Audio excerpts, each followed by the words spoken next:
After widespread concerns from the farming community and a series of protests, the New South Wales government has introduced new laws relating to coal seam gas mining.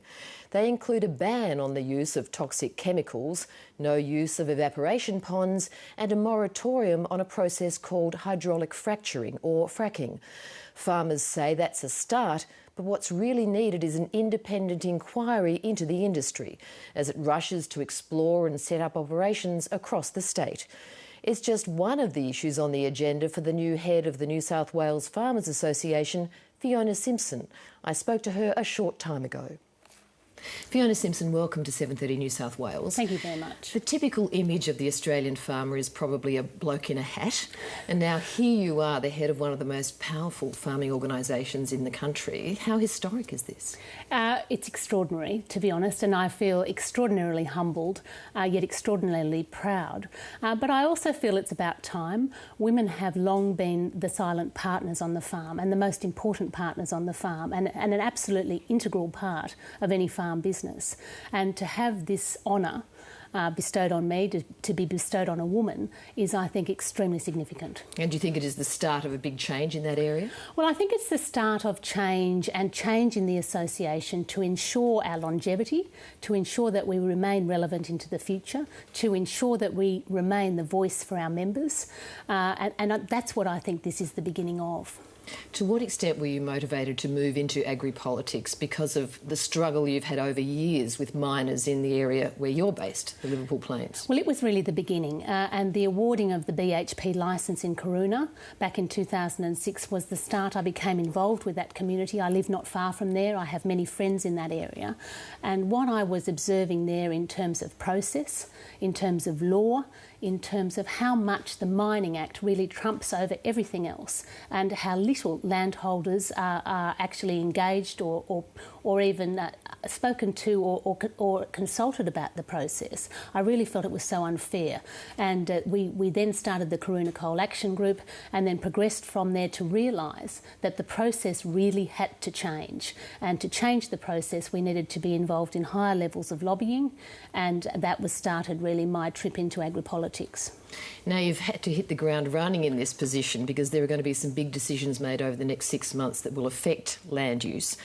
Big issue, coal and coal seam gas mining. The state government has announced some changes. Has it gone far enough? Well, look, I think it's a good first step. We are at the moment in what the government calls the transitional phase of their strategic land planning policy.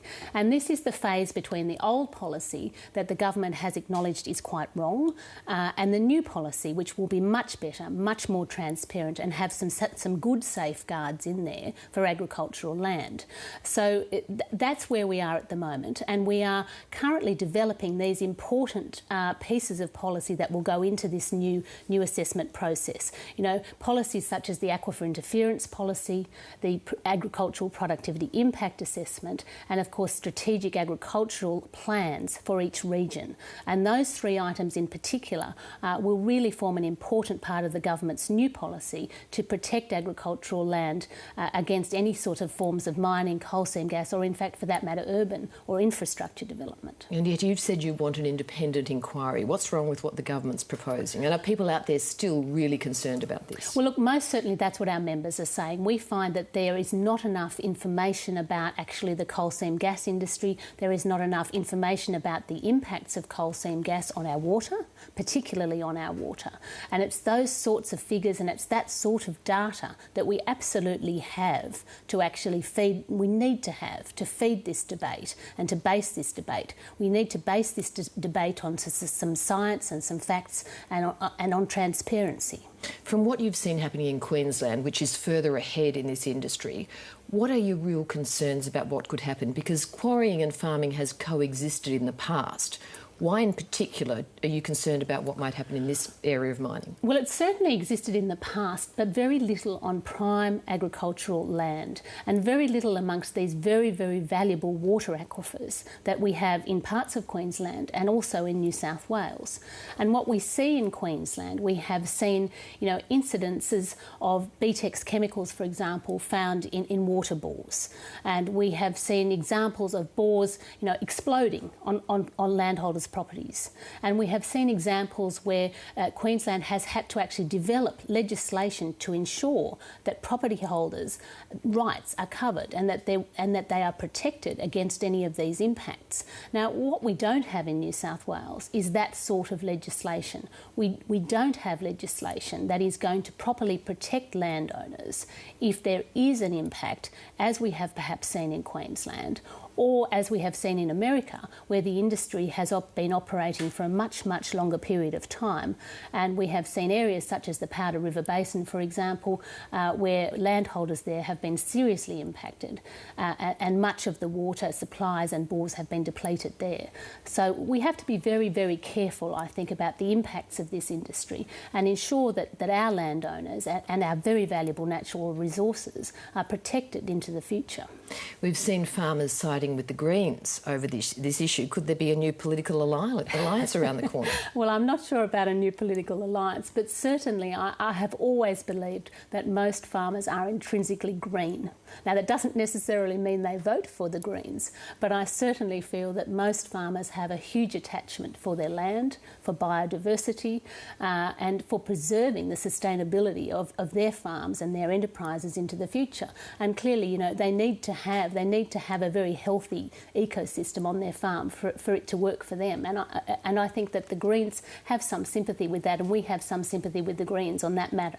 Now, certainly the gas companies will say the way they operate is perfectly safe and that it is a cleaner source of energy than coal, and that is something that's important at the moment.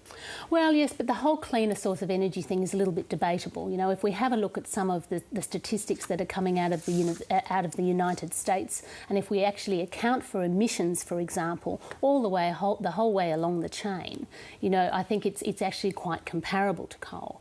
And I think a lot of the people in rural Australia are looking at sustainability, are looking at renewable energy, and technologies such as solar thermal, for example, offer a huge interest to people in the bush, and they really wonder about this the sustainability of digging up all our resources that are just going to give us a one-off benefit. So you're not saying let's write off this industry, which could be, after all, an important source of revenue for the state. You're saying let's find out more. Is that what you want? Is that why you want another inquiry? Our position is balance. Our position is that we feel most certainly we can have this industry. The key to this industry is perhaps the water, and understanding the impacts and doing the studies and getting the data. And above all else, our position is that we absolutely must have upfront planning and assessment. So we need to have a look at our resources. We need to have a look at our landscape. We need to have a look at our communities and our regions and give local people input into this process so that we can plan the best places for this sort of technology, plan the best places for mining, plan the best places for agriculture, and ensure that these resources are really preserved into the future for future generations. And I think we need to think ahead. We don't want to be short-sighted about it. Fiona Simson, thanks for speaking to us. Thank you very much.